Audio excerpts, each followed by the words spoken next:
Olá, estamos hoje aqui no Estação Onconovas, que é um podcast produzido pelas clínicas Oncovi, NOC, que é o Núcleo de Oncologia e Hematologia do Ceará, em associação com o IBISP, que é o Instituto Brasileiro de Inteligência em Saúde e Inovação.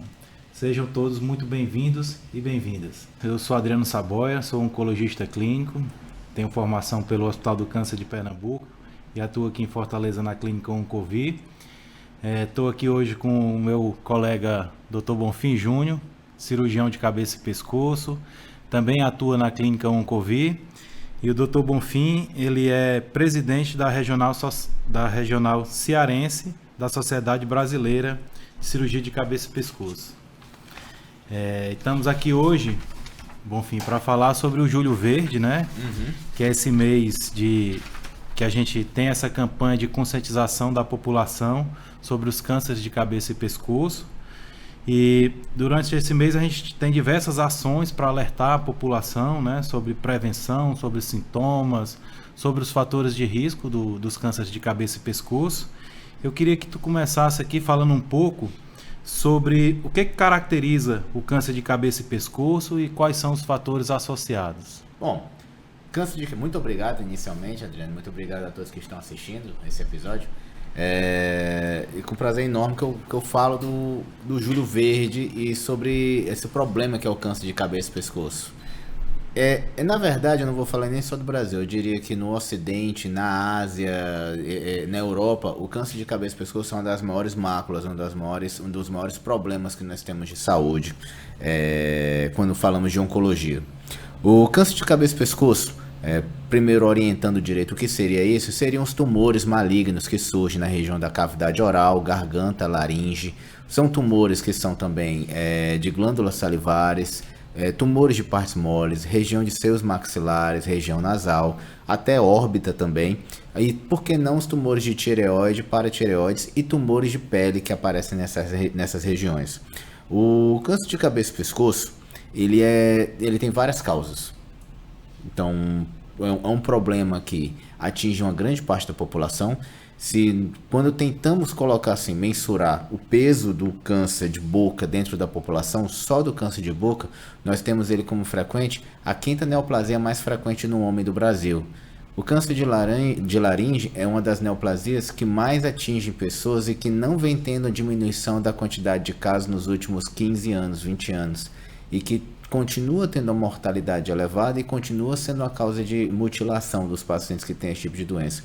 Então, é um problema sério que, por falta de informação, por falta de conscientização, ainda está atingindo uma parcela muito grande da população mundial, não só da brasileira, mundial, e tem fatores de risco que, interessantemente, são fatores que podem ser controlados, que são principalmente fatores de hábitos de vida. Indo dos menos perigosos para os mais perigosos, hoje nós podemos falar do câncer de pele. Então tem a exposição à radiação solar. A radiação solar é uma causa frequente do câncer de pele. E pensa, mas câncer de pele é um câncer tranquilo, que é fácil de operar, que é fácil de resolver? Nem sempre, existem casos muito graves. Hoje, nós temos, depois das campanhas anti-tabaco, que surgiram no final do século XX para o início do século XXI, nós tivemos uma redução da população no Ocidente que fuma. Mas, por outro lado, tivemos um aumento enorme, um aumento importante da população no Oriente, na Ásia, no Oriente Médio, de tabagistas, porque o mercado do tabaco, a indústria tabagista, procurou outros mercados para poder vender seus produtos. E o pior, ela achou uma forma de vender seus produtos nas Américas sem precisar fazer propaganda, que foi com um produto novo, que foi o cigarro eletrônico. Certo? Que querendo ou não, pode-se dizer que foi uma grande sacada da indústria tabagista. O álcool, associado ao tabaco, é um importante cofator de agressão e de piora do prognóstico desses pacientes. Então, o paciente que fuma, ele tem um risco X de câncer, e o paciente que fuma e bebe tem um risco 4x, 5x de ter câncer. E por último, agora em ascensão, desde os anos 80 para os anos 90, o HPV. O HPV que é o principal causador do câncer de garganta, hoje nos Estados Unidos, é associado ao câncer de colo do útero, de canal anal, ao câncer de garganta, entre outros tumores. E hoje nos Estados Unidos existem mais casos de câncer de garganta relacionados ao HPV do que o próprio câncer de colo do útero. Então, seriam problemas que seriam controláveis. O HPV com vacinação e relacionamentos protegidos, o cigarro com educação e políticas anti-tabaco, o álcool com o controle do alcoolismo e a exposição solar com a educação, para não ter um excesso de exposição solar, e o uso de protetores solares. Porém, mesmo assim, são as neoplasias que atingem uma grande parcela da população e que são causa de problemas sérios de saúde, custos para os sistemas de saúde, tanto público quanto privado, enormes, e trazem bastante sofrimento às pessoas que sofrem e seus familiares. A gente sabe aí que os fatores de risco como o álcool, como o tabaco, HPV, né, exposição solar, são fatores preveníveis. Então é importante esse mês de conscientização para informar a população do que a gente pode fazer para prevenir esse tipo de câncer, né? Que a gente não que é da área acaba tendo um contato maior, mas para a população geral acaba muitas vezes não tendo essa informação. Então, o câncer de cabeça e pescoço, assim, a gente fala da região da cabeça e do pescoço, mas aqui, como você já citou, tem várias estruturas, né? Pele, nasofaringe, boca, laringe, enfim. Então são vários órgãos, várias estruturas, todas próximas nessa região de cabeça e pescoço. Alguns tipos de câncer com características muito semelhantes e outros bem diferentes, né? Então eu queria que você falasse um pouco sobre os sintomas do câncer de cabeça e pescoço. O que o paciente pode sentir? O que seria aí um sinal de alarme para procurar um atendimento? Eu queria que tu falasse um pouco sobre isso. Claro. Acho assim que os sintomas do câncer de cabeça e pescoço, e aí é uma experiência de consultório. Muitas vezes conversando com os pacientes, eles falam que já estão com problema há algum tempo. Mas o que é interessante, que eu vou falar por último, é o que leva o paciente a chegar ao consultório. Então, pacientes que apresentem dificuldades para se alimentar, que a gente chama de disfagia, o termo médico é esse. E a disfagia não é só aquela incapacidade de se alimentar. Ele sente que quando vai se alimentar, ele sente alguma coisa, algum engasgo, sente que o alimento bate na garganta e não desce adequadamente, ele tem que deglutir várias vezes. O paciente que ele percebe dor ao deglutir um alimento.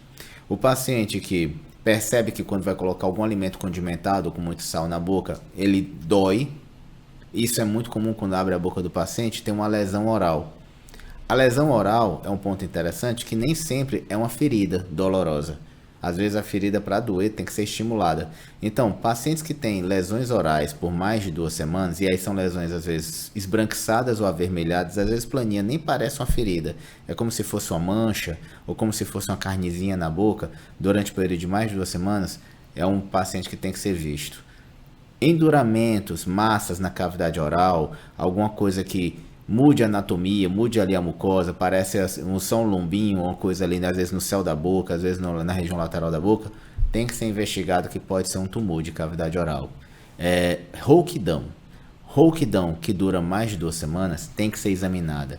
A rouquidão, ela pode ser vista com um exame de laringoscopia. A laringoscopia, todo mundo tem muito preso a ideia da laringoscopia com aquele aparelho que nem da endoscopia. E tem pessoas que têm medo mesmo de fazer uma laringoscopia porque é um exame que não toma anestesia geral ou sedação, é só com anestesia local. Mas é um exame muito tranquilo. E nem sempre precisa ser feito com aquele aparelho de laringoscopia, com aquele aparelho de endoscopia. Pode ser feito com espelho de Garcia, desde que o médico tenha treinamento adequado para fazer aquele exame. Massas no pescoço.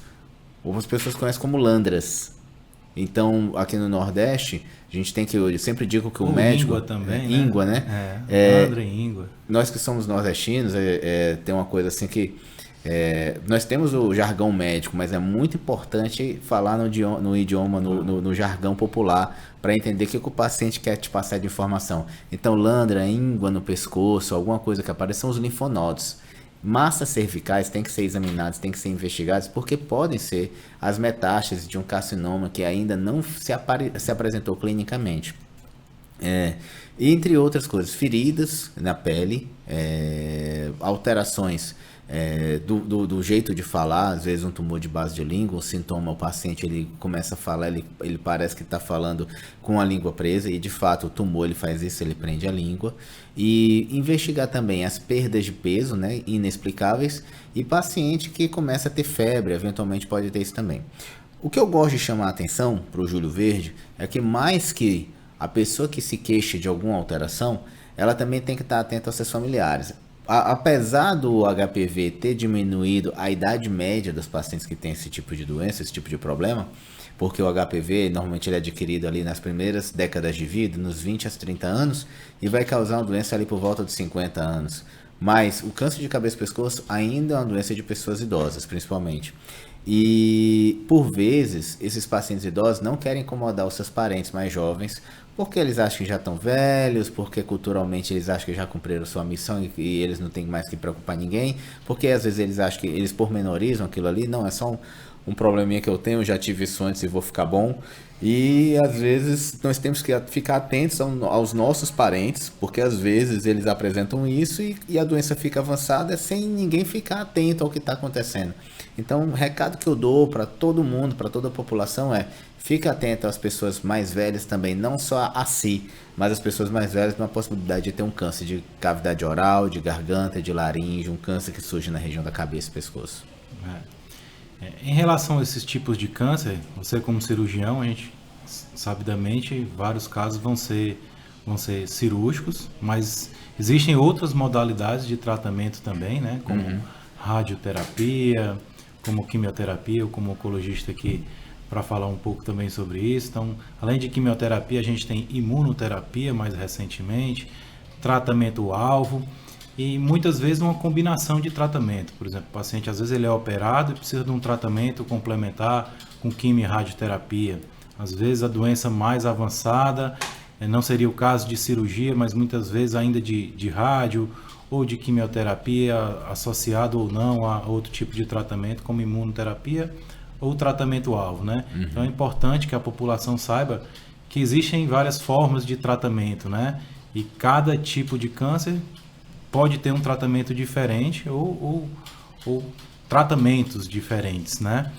E eu queria que tu falasse um pouco, assim, o tratamento depende do tipo de câncer, da localização, do estadiamento. Queria que tu falasse um pouco da importância do diagnóstico precoce, o porquê é importante que a gente encontre esse câncer de forma mais precoce. Pronto. É engraçado o que eu falei, que é tudo uma questão de informação, né? Quando eu falei aquilo da história do paciente idoso, do paciente perceber uma lesão com mais de 2 semanas, o fato é que mesmo com todos os cuidados, mesmo com todas as informações, em torno de 60% dos pacientes ainda chegam aos consultórios médicos com doenças avançadas, que nós chamamos de tumores T3 e T4. O fato é que o diagnóstico precoce muda demais o prognóstico da doença. O prognóstico é a chance do paciente viver o câncer num período que normalmente nos estudos científicos falam de 5 anos. É marcante demais. Quando se faz um diagnóstico, por exemplo, de um tumor lingual no estádio 1, T1 ou T2, a chance de cura em 5 anos é algo assim, acima de 90%. Mas quando isso chega a T3, T4, esse valor cai muito. E fazer o diagnóstico precoce, aparentemente, é o melhor definidor de oportunidade que esse paciente vai ter de cura e de segmento da sua vida. Certo. Então, a gente sabe assim, quanto mais precoce a gente consegue encontrar essa lesão pré-cancerígena ou cancerígena, maior a chance de cura, né? Isso. Em resumo, seria isso, né? Isso. Isso porque é aquele momento em que a doença, o câncer, ele tem essa característica. Ele, para ser retirado, ele tem que ser retirado não só ele, mas também o tecido, a carne que está ao redor dele, né? Que são as margens cirúrgicas, e tirar o quanto antes, para que a doença ainda não tenha se espalhado para outros órgãos, para linfonodos.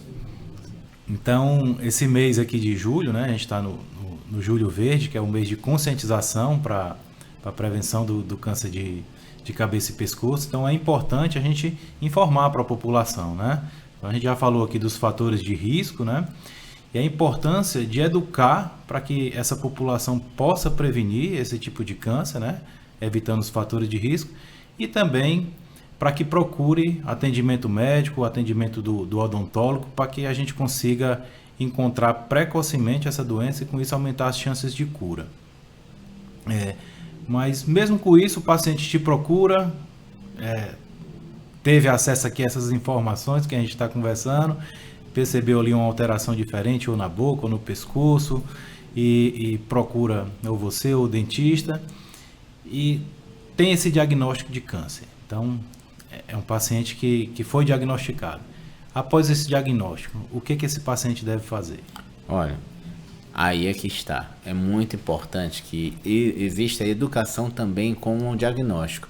Parte dos pacientes, ainda vivemos essa cultura, no câncer de boca, câncer de laringe, parte dos pacientes são tabagistas e esses pacientes são do sexo masculino. Eu gosto muito de falar da cultura da cultura masculina do Ocidente, não é só do Brasil, é do Ocidente. O homem no Ocidente, aquele homem que veio do século XX, do século XIX, ele vem proveniente da agricultura para a Revolução Industrial. Ele vem para as grandes cidades e ele vem para trabalhar e sustentar sua família. Esse homem, ele não procura atendimento de saúde porque ele sabe que quando ele para de trabalhar, a sua família para de ser provida. Ele é um provedor. E ele busca ao máximo se manter trabalhando sem ter aqueles momentos de pausa, como as mulheres, como a cultura feminina que é diferente. A mulher tem ginecologista, tem a política de diagnóstico precoce de câncer de mama, de câncer do colo do útero. Ela faz a puericultura das crianças, ela que leva para o pediatra, ela leva os parentes para consulta, ela vai para o dermatologista, para o endocrinologista. A mulher no Brasil com 20 anos de idade já faz a primeira ultrassom de tireoide, certo? Então elas têm uma cultura muito diferente do homem no Brasil sobre o tratamento de saúde. O homem não, o homem, o entendimento subconsciente dele é: eu não posso parar de trabalhar. E aí ele chega num ponto da vida dele que ele descobre que tem uma lesão na boca e ele tem um diagnóstico: tô com câncer, vou fazer o quê? Uma parte deles, a verdade é essa, eles se escondem, eles decidem que não vão se tratar. E aí não sei com qual esperança esse tumor não vai crescer. Claro que vai crescer, vai doer, vai fazer ele sofrer, vai fazer ele emagrecer. E aí é o momento que ele é trazido para um profissional de saúde para buscar o tratamento. Então, a primeira coisa que eu tenho para dizer sobre um paciente que tem um diagnóstico com câncer é: não se desespere. O medo é normal, certo? A situação, a angústia é normal, mas o desespero, ele só não deve acontecer porque ele não vai solucionar nada. Procure um profissional de saúde adequado. E o profissional de saúde adequado, sempre eu digo o seguinte: você falou da parte de educação. Parte dos médicos que são formados no Brasil, uma boa parte, nunca viram durante o curso de medicina um câncer de cabeça e pescoço. Nunca abriram a boca de um paciente para examinar um paciente. Nós fazemos parte durante a faculdade, nós fazemos pequenos procedimentos cirúrgicos, mas às vezes não conseguimos ter essa noção de que abrir a boca de um paciente é importante para ver uma lesão de mucosa. E esse paciente, ele pode demorar para ser diagnosticado. Então, eu estendo a educação um pouco mais. Não só para o cirurgião de cabeça e pescoço, médicos oncologistas, radioterapeutas, mas para o médico do posto de saúde, para a enfermeira que atende no posto de saúde, para o agente de saúde que faz a primeira observação da lesão e leva esse paciente para o posto de saúde para poder ser encaminhado para um especialista.